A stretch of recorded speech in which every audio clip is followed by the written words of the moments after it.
Hola a todas y todos, qué gusto estar compartiendo hoy con ustedes nuestra experiencia en el Consejo Consultivo de Adolescentes y Jóvenes, en este importante curso que busca poner los derechos humanos al centro de la salud mental. Me presento, soy Javiera Geraldo, jefa de gabinete del Consejo Consultivo de Adolescentes y Jóvenes de la región de Coquimbo, y hoy estoy con Antonia García, referente técnica del mismo gabinete. Hoy quisimos sumarnos con mucho entusiasmo a esta capacitación y en particular a esta cápsula formativa de una manera diferente, más cercana y más conversada. La idea es que podamos contarles un poco sobre el Consejo Consultivo, nuestra experiencia como jóvenes en él y por qué creemos que lo que hacemos en el Consejo Consultivo es una buena práctica para la protección de la salud mental. Así es, para nosotras es importante que sientan que están acompañándonos en una charla cercana donde vamos a ir compartiendo preguntas y reflexiones para que el tema se entienda de forma sencilla, pero además no se pierda el rigor que merece. Partamos por la base, para que estemos en la misma página, Javi. ¿Puedes contarnos cómo nació el Consejo, cuál es su misión y qué rol juega en la protección de derechos? Por supuesto, a nivel institucional, los consejos consultivos surgen mediante una resolución dictada por el Ministerio de Salud en el año 2010, en la línea de promoción y protección de los derechos de los jóvenes en materia de salud. Pero es a medida que la juventud va desarrollando esta inquietud de tener un espacio como lo son los consejos, que estos se van conformando en cada región. Ahora bien, la misión de los consejos consultivos en general es asesorar a las autoridades ministeriales en las decisiones relacionadas con políticas públicas y servicios públicos de salud que estén dirigidos a adolescentes y jóvenes. En esa línea, parte de lo que hacemos busca que logremos asegurar que se consideren las opiniones y necesidades de los jóvenes en la toma de decisiones. Por eso es que tenemos un rol en materia de protección de derechos en salud mental, porque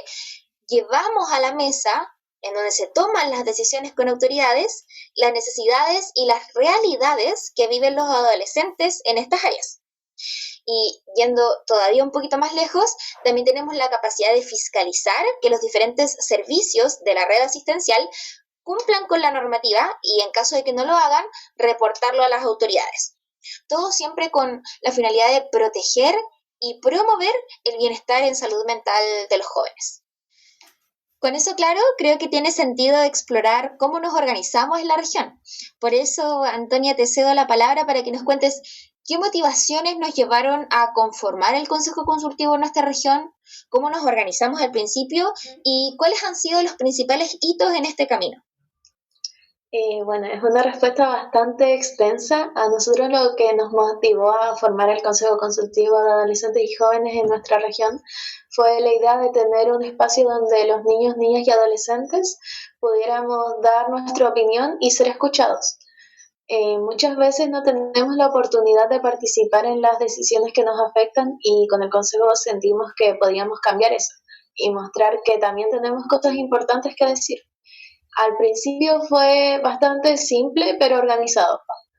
Nos reuníamos para conversar sobre lo que nos preocupaba, lo que queríamos mejorar y cómo podríamos organizarnos. Aprendimos a trabajar en equipo, a escucharnos entre todos y a ponernos de acuerdo para organizar y concretar nuestras ideas.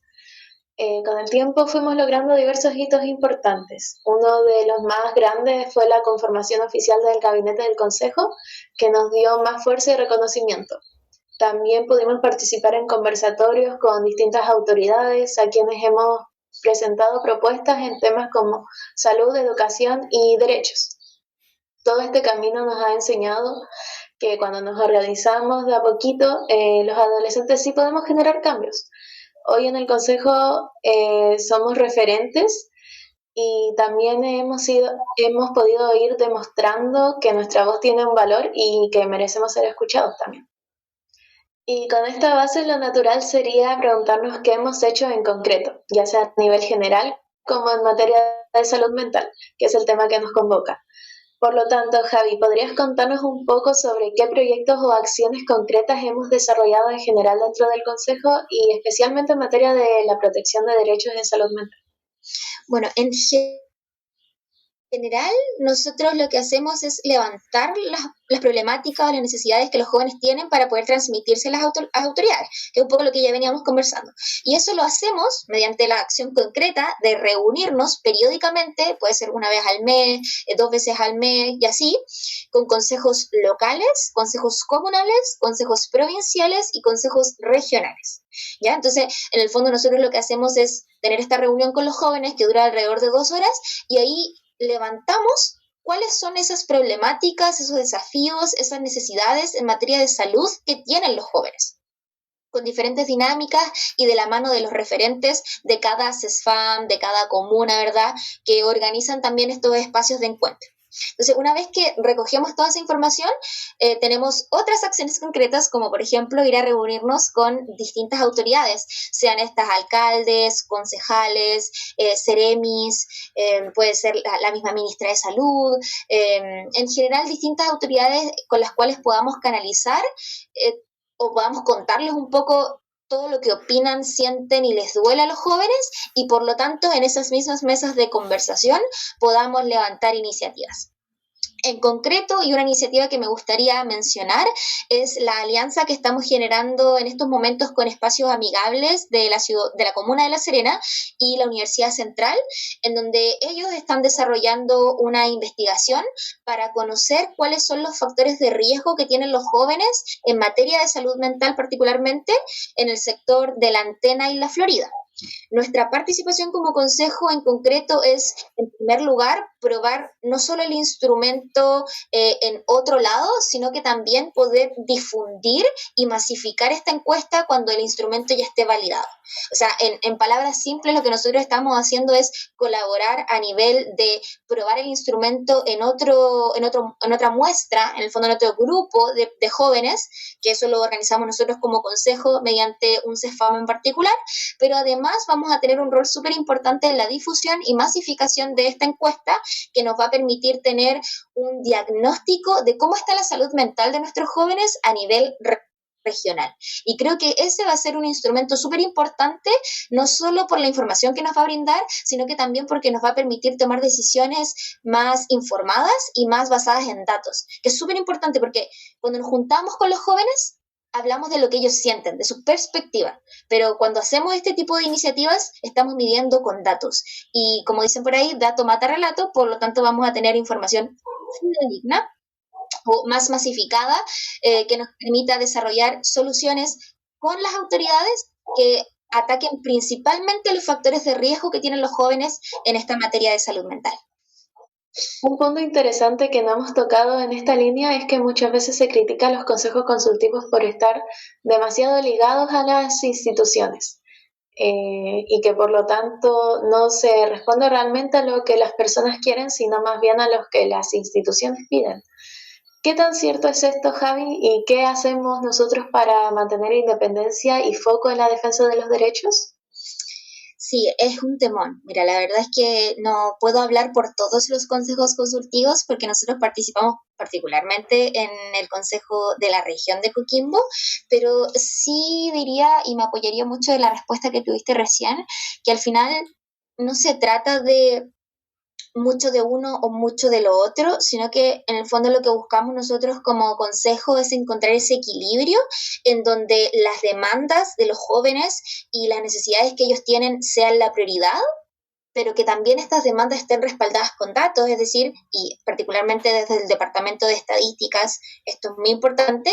que nosotros como consejo podamos medir los problemas de los jóvenes para poder entenderlos mediante datos y esa data poder llevarla a las instituciones. Entonces, si bien las instituciones tienen sus procesos burocráticos, tienen muy conformado como el paso a paso de cómo se va a levantar una iniciativa, de lo que se puede y lo que no se puede, no significa que porque nosotros respetemos eso, que es súper válido y que por algo existe, no vayamos a considerar las opiniones de los jóvenes o las necesidades que ellos tienen. En el fondo es un balance de los dos. los jóvenes nos levantan una iniciativa o nos indican una problemática y nosotros, nuestra misión no solo es escucharlos, sino es que también es tratar de encontrar formas como las encuestas, como las investigaciones, para poder reunir datos que respalden todas esas percepciones que tienen de su salud y de cómo ellos acceden a la distinta red asistencial de salud. Entonces, una vez que tenemos esa información, es súper importante el poder trabajar en colaboración con las instituciones para que ellos al final nos brinden la infraestructura, el financiamiento, la guía, los lineamientos, la normativa, para que efectivamente podamos concretar soluciones que respondan a estas necesidades sin caer en los posibles problemas que podría generar el no tener esta institucionalidad y no tener como toda esta normativa vigente, porque al final del día nosotros, como tú muy bien decías recién, podemos tener muchas ideas y tal vez estas ideas se demoran un poquito más y son un poquito más difíciles de realizar y no todas se van a realizar, pero eso tiene que ver no con que nuestras ideas sean malas, sino que hay normas y esas normas existen para evitar riesgos. Entonces, cuando nosotros entendemos que los jóvenes tienen un problema o una necesidad, está perfecto y nuestro rol como consejo consultivo es validar eso y llevarlo a las autoridades. Pero eso no significa que nosotros vamos a tratar de ir por sobre la institucionalidad porque por algo existe. Y más bien lo que buscamos es un trabajo colaborativo y que recibamos apoyo desde la institucionalidad o de las instituciones y autoridades para poder llevar esas necesidades a acciones concretas mediante políticas públicas, ¿verdad? O programas, etcétera, etcétera, en cómo se puede haber canalizado la solución. Pero lo que quiero decir con esto es que es un poco de ambos. No podemos irnos mucho por uno, ni tampoco perder lo más importante que es al final escuchar a los jóvenes y a los adolescentes de nuestra región. Creo que diste el clavo en estos puntos, Javi, pero ahora me gustaría que fuéramos un poquito más al plano personal de lo que es estar en el consejo. Por eso quiero preguntarte, ¿qué significa para ti este espacio y qué aprendizaje rescatas? Sí, yo diría que en general para mí el consejo es un espacio en el cual puedo canalizar de forma efectiva mi vocación social, porque en el fondo es un momento en el cual uno comparte con jóvenes de tu misma edad o un poco más pequeños que tú, y compartimos y conversamos y reflexionamos sobre las necesidades que tenemos en la región en materia de salud y por lo tanto, cuando digo canalizar mi vocación social, podemos generar soluciones que respondan a esas necesidades. Entonces, en esa línea valoro mucho el espacio porque nos permite eso y de forma muy efectiva además. Y aparte, y particularmente en el rol que tengo, además de jefa de gabinete, que es encargada del área de estadísticas,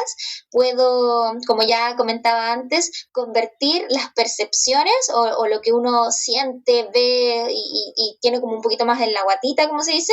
a datos concretos. Y esos datos concretos siento que nos ayudan a darle mucho más respaldo a todo lo que estamos haciendo, porque muchas veces por ser adolescentes o por ser jóvenes,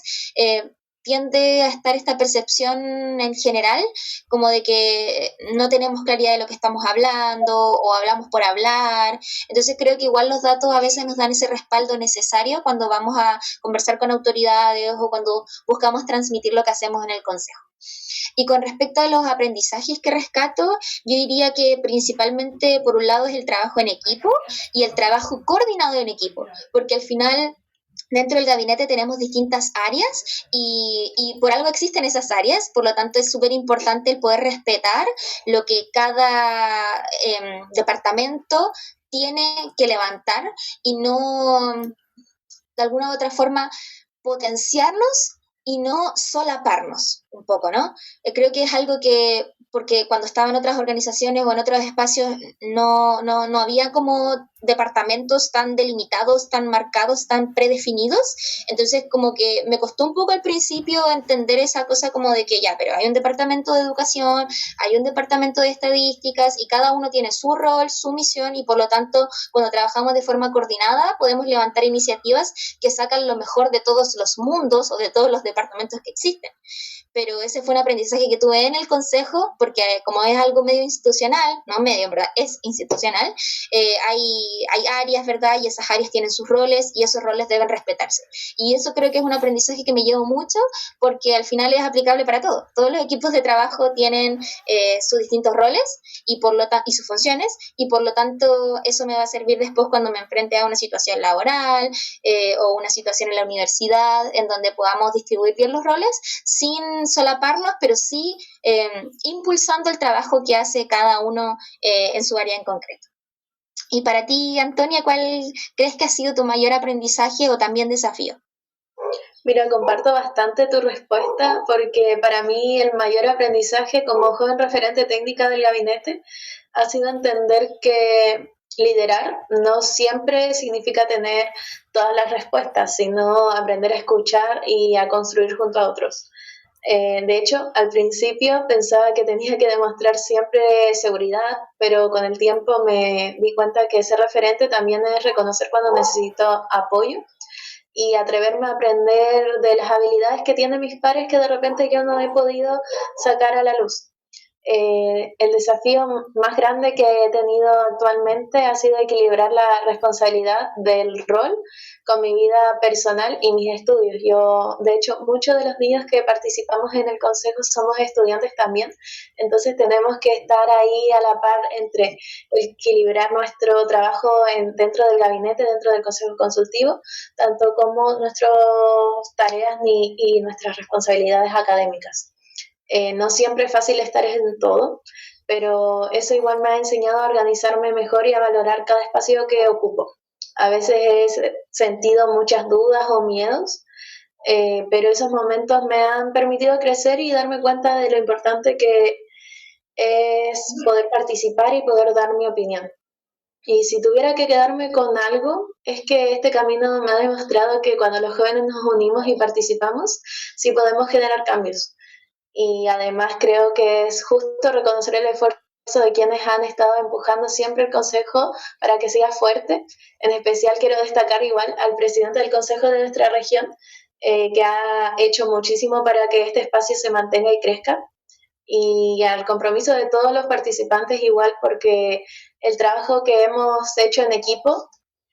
ha demostrado que nuestra voz tiene un valor y que merecemos ser escuchados. Ay, lo comparto plenamente, Anto, especialmente la parte de que es difícil balancear todo lo que uno hace, ¿verdad? Y como joven que tiene esta vocación social, uno tiende a involucrarse en distintos espacios, pero al final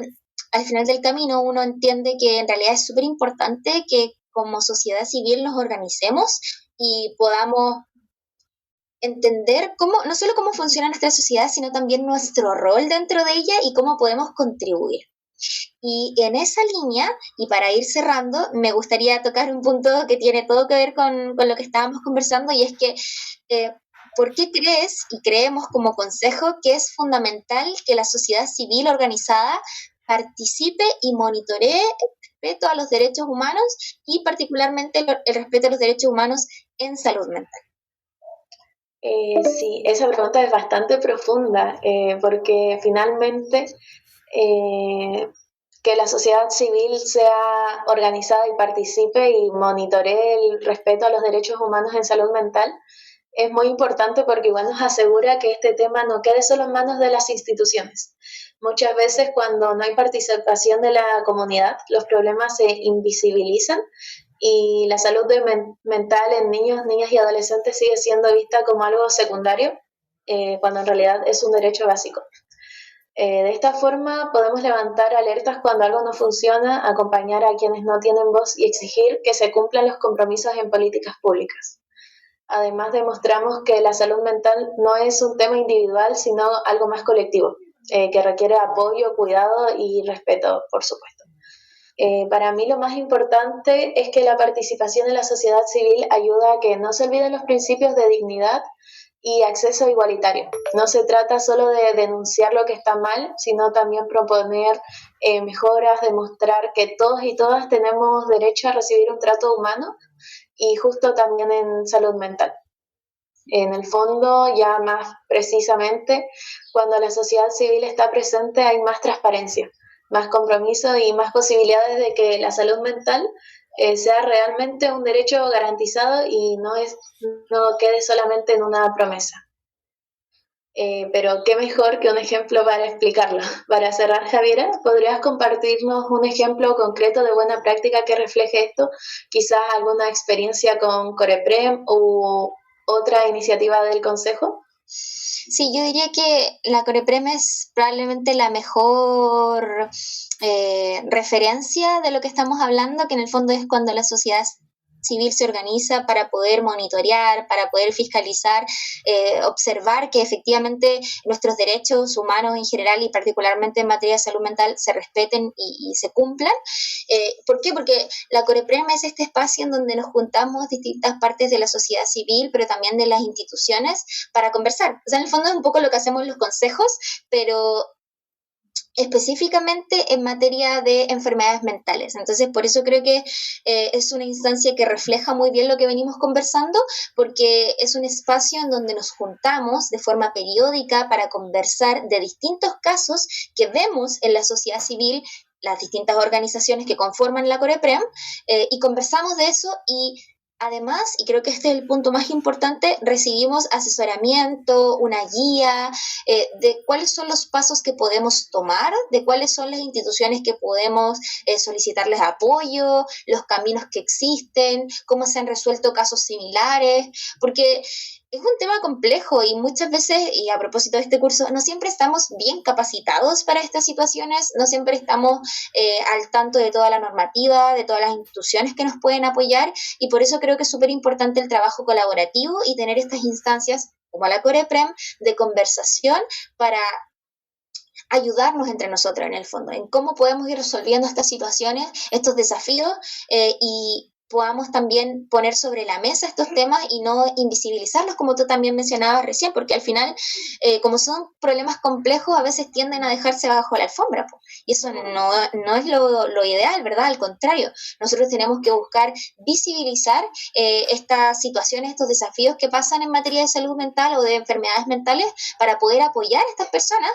porque si no van a quedar relegadas, porque si no van a quedar invisibilizadas y por lo tanto su problema o su situación en realidad nunca se va a resolver. Por eso